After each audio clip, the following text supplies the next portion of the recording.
And this is not just the system conditioning us. This is people rebelling who are authors and artists and filmmakers. I mean, I talk to a lot of these people. And, of course, it's The City of Falling Angels by the author of Midnight in the Garden of Good and Evil. And the New York Times says a urbane and beautifully fashioned book, #1 New York Times bestseller, John Burnett, I hope I'm pronouncing that right. And here it is. And it's just so incredible that on page 92, it talks about Operation Gladio and how the Italian prime minister talked to him about how our government stages terror attacks to set up a police state. And, of course, this same Italian prime minister has gone public 2 years ago saying 9/11 is an inside job. That's not in the book, at least as far as we know. We haven't gotten through the book yet. But just a side point example of how the awakening to false flag terror is really exploding. All right, we're going to come back into the most important information in this whole rant that I'm laying out and how we can stop these people. When New York Times #1 best-selling authors like John Burnett are writing books about real U.S. government stage terror, you know the system has got a serious, serious problem. And that's what's so amazing about it. 4 years ago, Gary Hart, and we actually have a clip of this in my film Truth Rising, where We Are Change talked to him. He wrote a public letter to Ahmadinejad, and he said, the U.S. government staged the Gulf of Tonkin and other events like the Maine. We will stage events in the future. Don't think we won't attack you if you don't do what you're told. We will stage terror attacks. And we went and talked to him, and he said, yeah, I said that. I wrote him the letter. Now, this is Gary Hart, who wrote up the Homeland Security Plan in 1993 with Bill Clinton. This is the guy at the Council on Foreign Relations in 2000 with the Hart-Rudman Commission that wrote up the current plan we're living under. He said, we're going to use this disaster, 9/11, to establish a new world order. Remember that quote? In fact, people won't believe it. Well, you guys, when you get a chance, I don't need it right now, search engine the term on YouTube.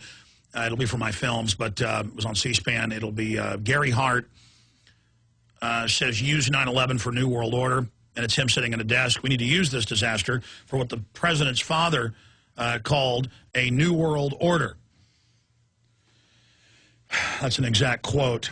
So that's why it's so important to get this article out. Top Clinton official, only a terror attack can save Obama. What have I been saying for the last 6 months when he went down below a 50% approval rating, now at 40 and dropping a point or so every week in free fall? I said only a terror attack. A huge staged war will work. Some other type of natural disaster, we're now seeing that, man-made natural disaster. It's a man-made disaster that's now a disaster in nature, I guess would be the proper way to put it. Environmental disaster, a border disaster. Notice how they tell Arizona, we're not going to let you fix that problem. The thousands of dead. You're the kidnapping capital of the United States now. Over 80 miles of the country off limits to citizens. And Obama told Senator Kyle a month ago, we can't let it get better. We've got to let it collapse so we can have a North American Union, so we can have legalization of the illegals. What did the Banff Canada meeting 2006, declassified 2007, say? We will use border crises to merge Canada and Mexico into a unified security perimeter around the North American continent from Alaska to the southern border of Mexico with Guatemala. Don't let a good crisis go to waste. This is their methodology. We have their playbook. We know. They think you're so stupid and so pathetic that they will sit there all over the news. I mean, Watson's got a bunch of examples of them in the news saying Obama needs another Oklahoma City or another 9/11 with the thinnest of veiled threats. I described it earlier as thick as a Bible page. I mean, it is see-through. 100%. And they are desperate, and they are using every crisis they can. And remember, people say, well, this crisis, the oil is going to destroy Obama. The collapsing border and this lawsuit against Arizona is going to destroy Obama. Obama's socialist health care, it's so unpopular. Over 70% in polls when they passed it were against it, even higher now. The media puts out whitewash polls of 60% or so, 55, 60. Why would he do this? Because his job is to take all the heat. You know, my parents have a cockatoo, And the cockatoo is the New World Order. Here's my parable or analogy. And they put birdcage liner in every couple of days. They put the Austin American-Statesman newspaper, the local paper, in it's there for its droppings and for the food it doesn't eat that drop. The bird wastes about half the food it eats and plays with it. And there's all this food and crap at the bottom of it. And Barack Obama is the birdcage liner. And the New World Order is crapping on us and dropping food on us, and we're blaming the birdcage liner. And it's nasty, and it's gross, and it's ugly, and it's... But still, the bird is the issue. George W. Bush, birdcage liner. Here's another analogy, or another parallel to what we're talking about. We're always focusing on the red cape. We're the bull. Well, we're smarter than a bull, but we don't act like that. And the matador uses that red, and he comes up and throws little darts in the back of the bull to get the bull out of sorts, angry. One dart is the oil spill. Another dart is the imploding economy. Another dart's the open borders. Another dart is socialist health care. Another dart is police refusing to stop criminals, now openly. This has always been the policy in the last 100 years. Now it's just public. So they're throwing all these darts in, and we just get enraged with anger, and now he gets out his red cape. And he likes to toy with us. And so the bull runs by, and he laughs, and roses are thrown to him by the people in the stands around him in Barcelona. The whole world is a stage. Each of us players upon it, as Shakespeare said. And we charge through. And that's the equivalent of them openly saying, we need a terror attack in the newspaper. These ignorant fools will never even notice what we're talking about. You know, Gary Hart's writing public letters about how they stage terror attacks, thinking we're too stupid to understand it. It's all just a little inside joke to them. And so the matador does that. And then finally the bull's got snot coming out his nose. He's angry. He's exhausted. This bullfight's gone on for 35 minutes. And the matador pulls out his sword, long and sharp, and he puts the red cape out. And the bull charges, and he steps aside, and the bull impales itself. And the matador, with precision, stands before the New World Order crowd, and they cheer him, and they throw the rose petals at him. And the senoritas want to go out with him that night. And everybody buys him drinks at the bar, and he's wealthy. He's the star. I don't focus on Barack Obama, the red cape.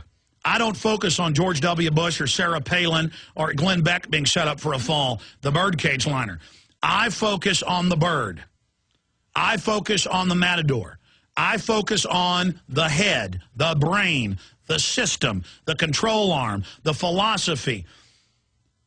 And if we are able to expose this paradigm to people, if we are able to reveal this to the population, if we are able to cause a exponential viral understanding and common sense awakening to these tools that are used and point people at the mountains, encyclopedia on top of encyclopedia of admissions, because the elite, you know, there's tens of thousands of high-level minions that orchestrate this for the few hundred elite, or it's even less, really, if you break it down.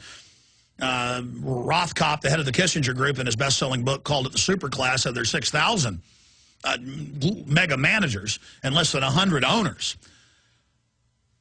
They can't get away with this if you're aware of them, but they have to communicate with their 6,000 operatives. So it's all out there. It's all there for you if you'll just go pick their playbook up. You know, in the NFL, they guard those playbooks. The globalists think you're so stupid, they leave playbooks laying around all over the place for you. But you're too busy listening to the latest Mel Gibson family spat. You're too busy watching big people fall that you think are big and feeling good about yourself. You're too busy making fun of Lindsay Lohan and feeling powerful when she fails and is human. You're too busy worshiping LeBron James, who has the chosen one tattooed blasphemously on his back, and on a power trip thinking he's a god. Life will guarantee show him that he's just a man. You know, the beginning of wisdom is being humble and realizing we're all just humans. But together, through our species and through doing the right thing, that's what gives us beauty and power and strength and honor, not being a bunch of arrogant, skin-deep fools. So we are at this crossroads right now. And I want to play for you the clip from C-SPAN This was just a few days after 9/11 with the Hart-Rudman CFR Commission talking about using 9/11 for a new world order. Here it is. There is a chance for the President of the United States to use this disaster to carry out what his father, a phrase his father used, I think, only once, and hasn't been used since, and that is a new world order. New world coming. America will become increasingly vulnerable to hostile attack on our homeland, and our military superiority will not entirely protect us. Americans will likely die on American soil, possibly in large.